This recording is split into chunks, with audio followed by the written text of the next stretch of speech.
আমি যখন শাশুড়ি হব, আমি হব পৃথিবীর শ্রেষ্ঠ শাশুড়ি। আমিও ফোন ঘাটবো, আমার বৌমাও ফোন ঘাটবে। আমি আমার বৌমাকে বলবো, বৌমা গিয়ে রান্না করো। আরে শাশুড়িই তো বসে বসে ফোন ঘাটবে, সে আবার বৌমাকে কোথা থেকে বলবে যে বৌমা তুমি গিয়ে রান্না করো? শাশুড়িও ফোন ঘাটবে, বৌমাও ফোন ঘাটবে। আর যাদের ঘর তারা এসে রান্না বান্না করবে। আমরা তো দুজনেই শ্বশুর বাড়ি আছি।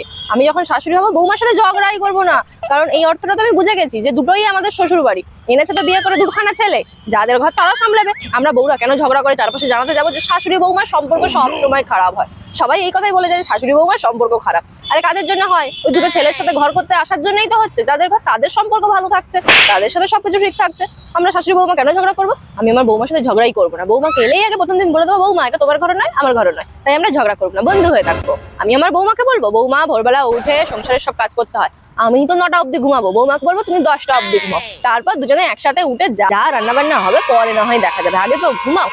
আমার বৌমা তো খুব শান্তিতে থাকবে, কারণ আমি নিজেই আত্মীয় স্বজনকে পছন্দ করি না। সেখানে আমার বৌমা এসে যখন বলবে, মা এইসব আত্মীয় স্বজন আমার পছন্দ নয়, ভালো লাগে না, কোনো ব্যাপারই আসবে না। বৌমাও পছন্দ করে না, শাশুড়িও পছন্দ করে না। তাই আমি যখন শাশুড়ি হবো না, আমার বৌমার সাথে আমার ঝগড়াই হবে না। আবার অনেক শাশুড়ি থাকে বউদের সাথে হানিমুনে চলে যায়, বউ যখন ঘুরতে যায় সেখানে চলে যায় তাদের সাথে।